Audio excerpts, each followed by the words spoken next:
Honorable Ganoo. Thank you, Mr. Speaker, sir.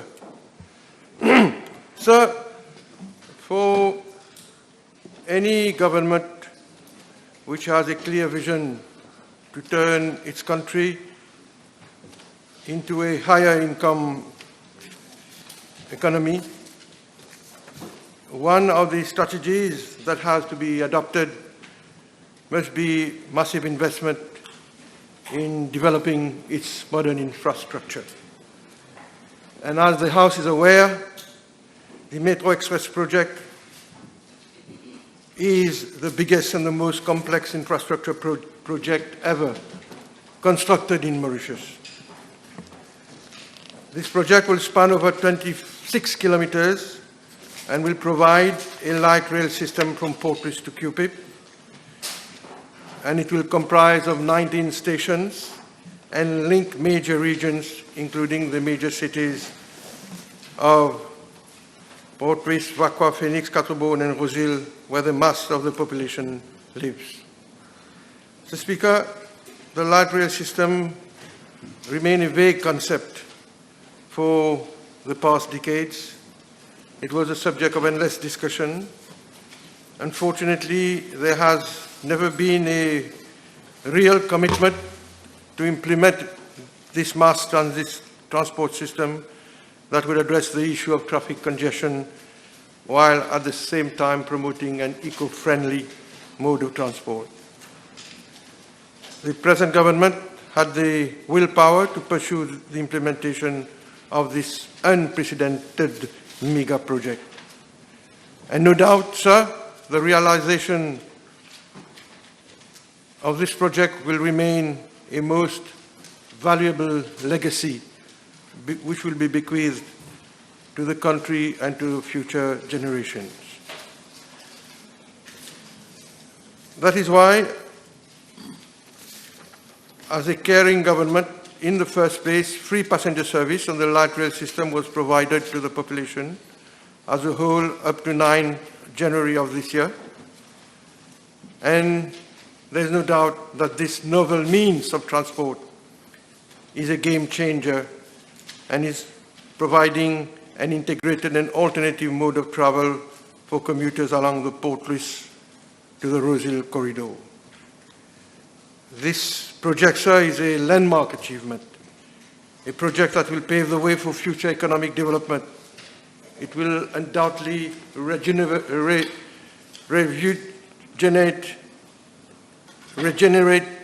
the urban setup and will contribute towards an upgraded and a cleaner country.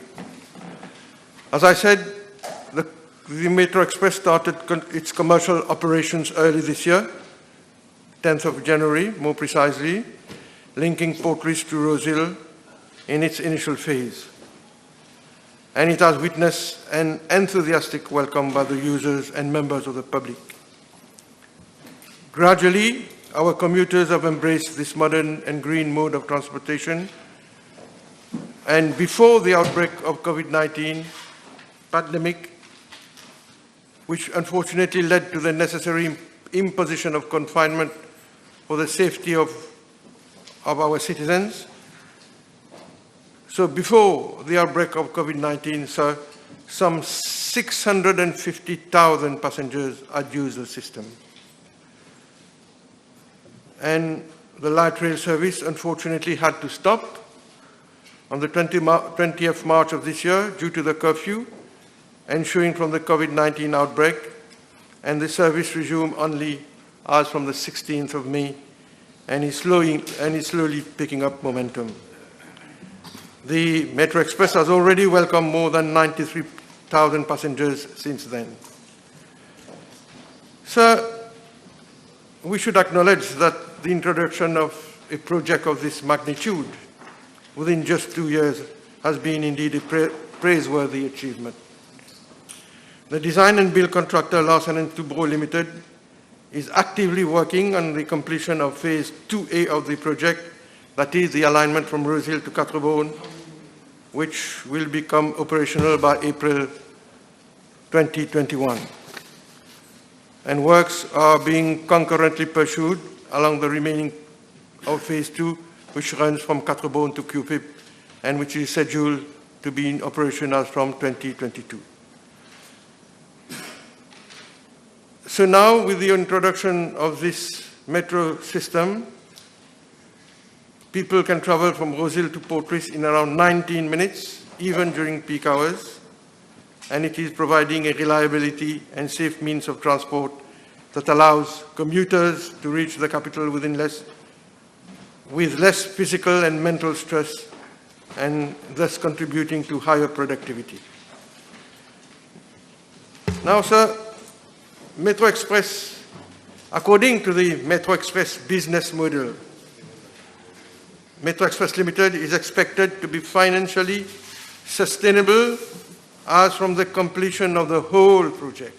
That is, upon completion of Phase 2 from Portrice to QPIP in financial year 22-23, when the bulk of commuters will travel. Therefore, as in every business, Metro Express Limited will need some support in its initial phases of operations. And we should not forget that even before starting commercial operations in January this year, MEL had to incur operating expenses, basically to pay for salaries, wages, as staff had to be recruited and trained so that MEL could be in a position to start operations.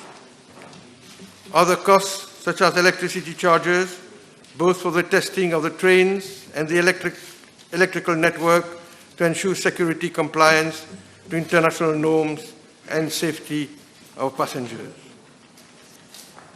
So, as I mentioned earlier, the outbreak of COVID-19 has negatively impacted the operations and the financial situation of MEL, and is expected to continue to impact on the light rail service, as is the case on the global economies across all sectors and industries without any exception.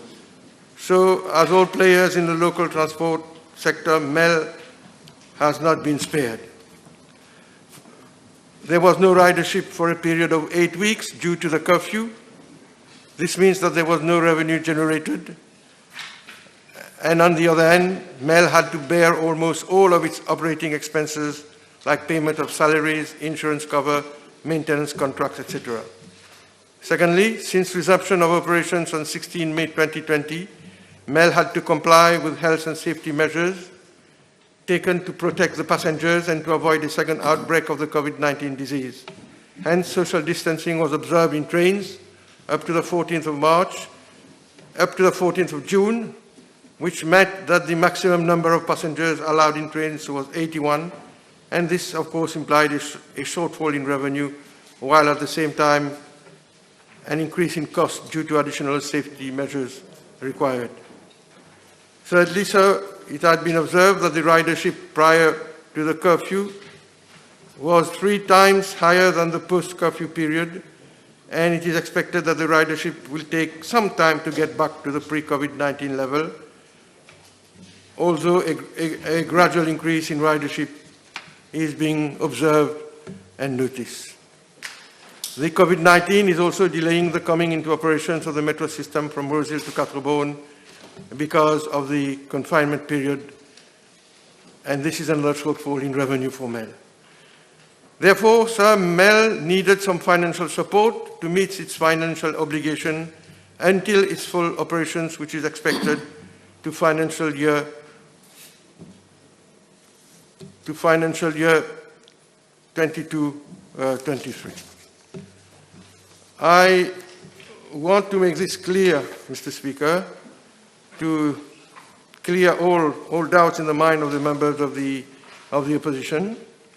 And I repeat what I just said. According to MEL, the cash flow forecast over the next 5-year period will require some financial support to finance its cash flow deficit during its partial operation, that is up to year 2022. MEL is expecting to generate cash flow surplus only after attaining full operation. It can then afford to repay the financial support advanced to it during the partial operations. Hence, it was agreed to provide a loan of up to 500 million to contribute to financing of MEL's operation. And a loan agreement has been signed between MEL and the Ministry on the following main terms and conditions. And this was queried into by Honorable Béranger. So on the following main terms and conditions, the repayment period is 10 years, including a grace period of 3 years, interest rate equivalent to key repo rate, and interest to be capitalized during the grace period.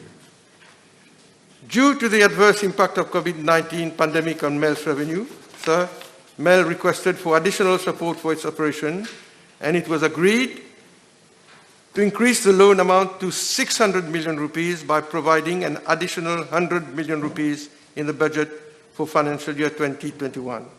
An addendum to the existing loan agreement will be brought accordingly. As at date, sir, some 180 million rupees had already been disbursed from this loan amount. It is expected that of the 600 million as loan, some 220 million will be disbursed in financial year 2019-2020, and the remaining 200 million rupees will be in financial year 2020 to 2021. And the details of the 220 million rupees of loan are as follows, sir.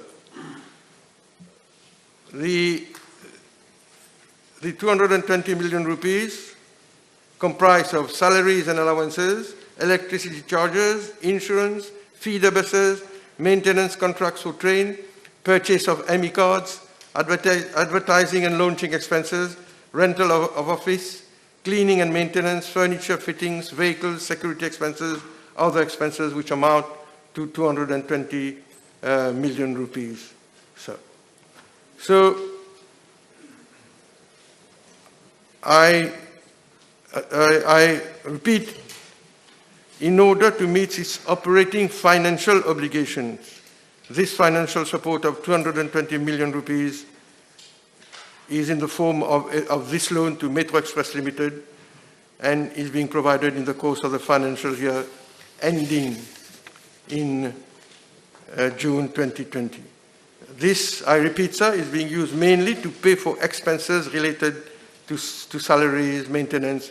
I've just listed all the items a few minutes ago, Mr. Speaker, sir.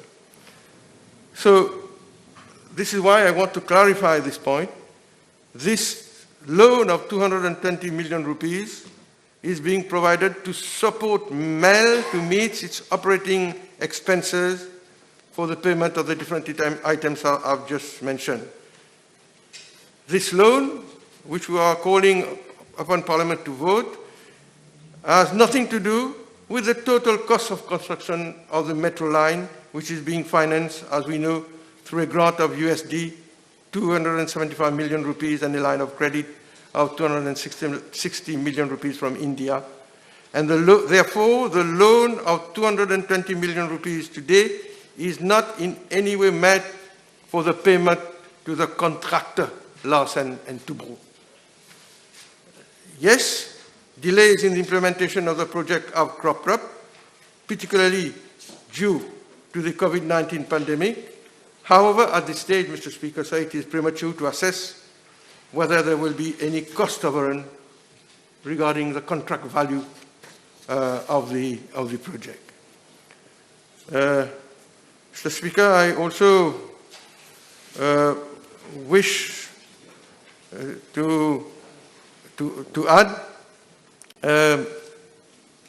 since the metro system is gaining momentum and gaining the confidence of the population as a safe, reliable and rapid means of transport, and given that the project is progressing at a satisfactory pace, and of course with some delays due to curfew related to the COVID, sir, the link between Quatre-Bornes, as I just said, and Rosil is expected to be ready by April next year. And government is going to continue to support MEL during the initial stages of operations until full operation is reached. Therefore, again, I repeat, in the form of a loan to Metro Express Limited, a provision of 380 million rupees has been made in budget 2021. MEL will repay the loan in 10 years, as I said, and will start repay the loan after a grace period of 3 years on capital and interest following the first drawn down of the loan. Therefore, Mr. Speaker, as we know, only phase 1 of the Metro Express project has been completed as at now. Ridership is picking up progressively. The schools are yet to resume. This loan is to allow the company to finance its cost of operation during this transition phase, leading to full service after phase 2 would become operational. At that time, Metro Express would be in a position to honor its financial commitments. We are not providing subsidies, Mr. Speaker. This is a loan which will be repaid by Metro Express Limited.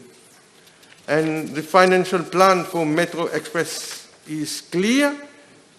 According to this financial plan, an operating surplus would be registered out from year 1 of the full operation from Portus to QPIP.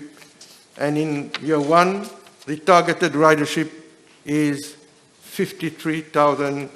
I round the figure, it's about 54,000 passengers. And as I repeated, sir, no government subsidy would be required as per the 15-year financial plan of Metro Express. It is interesting to note, Mr. Speaker, sir, I don't want to go into an argument with my friends of the opposition. I wish to remind the House that the cost of the Metro Express project is 18.8 billion rupees, as I said, financed by an Indian grant of 9.9 billion rupees and a line of credit from Exim Bank of India for the remaining amount of 8.9 billion rupees.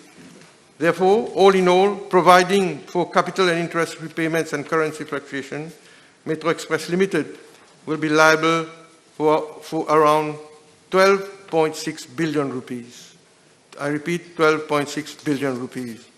And if we compare that to the previous project of the previous government, Mr. Speaker, sir, there is no comparison at all.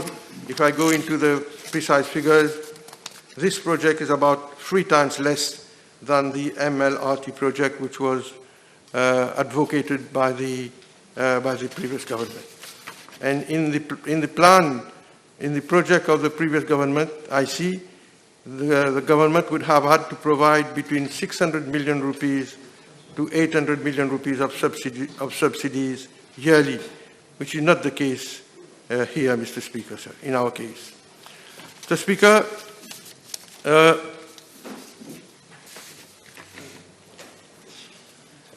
but I wish to highlight also and to allay any apprehension of the opposition and of the country that disbursement of the loan to MEL is done in a systematic way. Funds are dispersed only after the updated cash flow forecast and the documentary evidences submitted by MEL have been examined by the finance section of the Ministry of Land Transport in collaboration with the Ministry of Finance, Economic Planning and Development. It is to be highlighted, sir, that MEL is carrying out extensive communication campaigns through videos, radio spots, and other mass communication channels to encourage more passengers to use the metro services, which is fast, reliable, and a safe mode of transport, and hence boost up fare revenue. MEL is also working on its operation model to bring about efficiency and hence reduce its cost of operation by reviewing its staffing structure and leveraging on information technology. Mr. Speaker, the Honourable Leader of the Opposition also asked a question about the interactive session, about the owners or the occupiers of the different houses or residences which will be impacted by the metro project, Mr. Speaker, sir. Mr. Speaker, I would like just to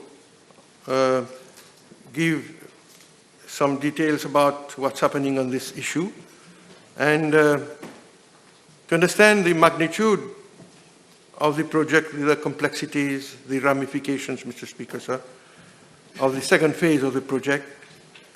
We must keep in mind that the question, indeed, the question of land issues, the question of encroachment, of land acquisition, of traffic diversion remains an issue which has to be dealt with by the different stakeholders, the different authorities, and the contractors.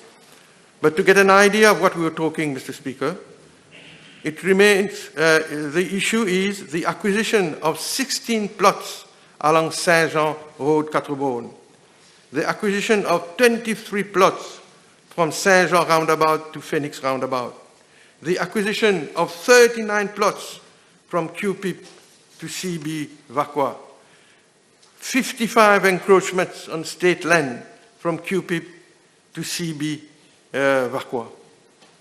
Just to give you an idea,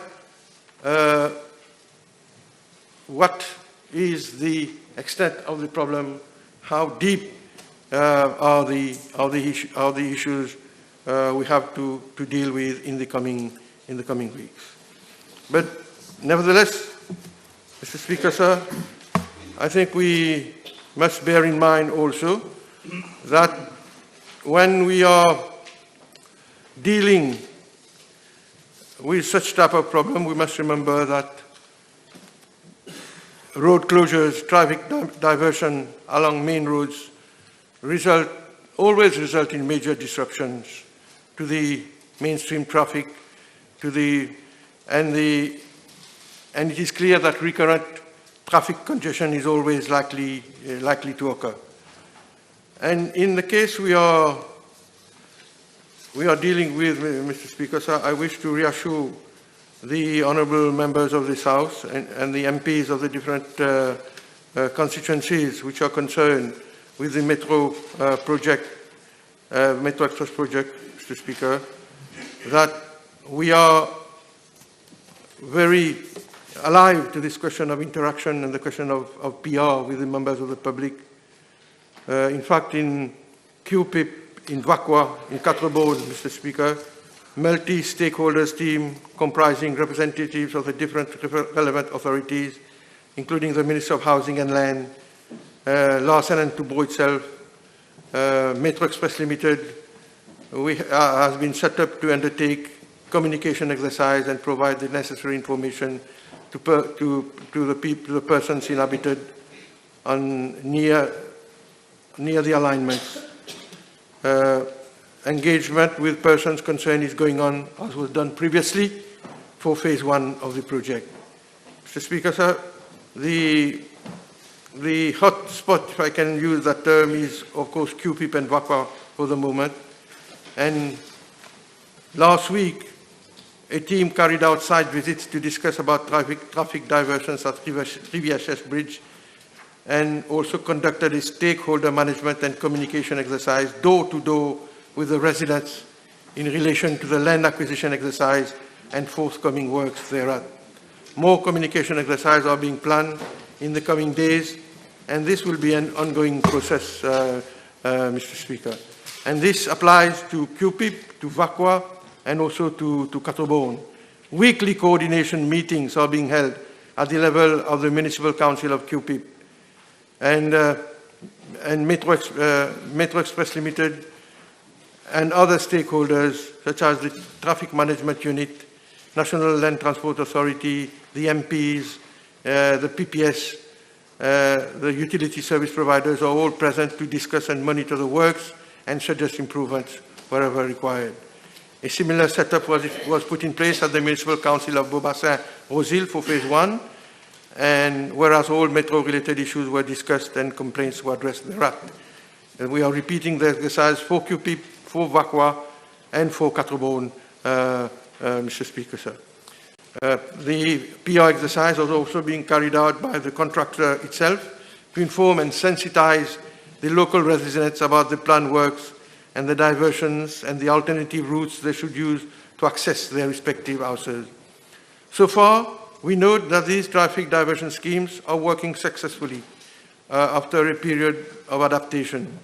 In the case of QPIP, Mr. Speaker, sensitization flyers have been prepared by L&T, distributed to the inhabitants in QPIP.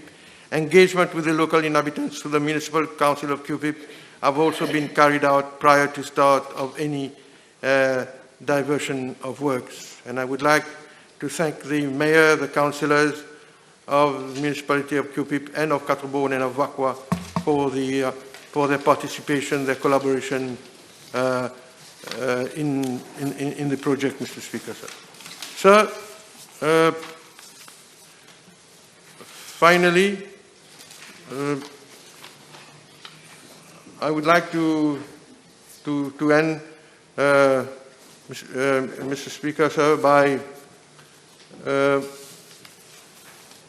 stressing upon this fact that the sum that we are being asked to vote, Mr. Speaker, sir, is not in any way a subsidy. We are confident that at the end of phase 2 of the project, MEL will be battra de ses propres ailes, and this project, as I said, Mr. Speaker, sir, will be another jewel in the crown of our country. And the Metro Express will be surely helping the country in terms of economic growth, Mr. Speaker, sir, and will be the multiplier effect that will help us reversing the negative effect of the COVID-19 pandemic, along with providing a fast, reliable, and safe mode of transport to the country. I have done. Thank you, Mr. Speaker.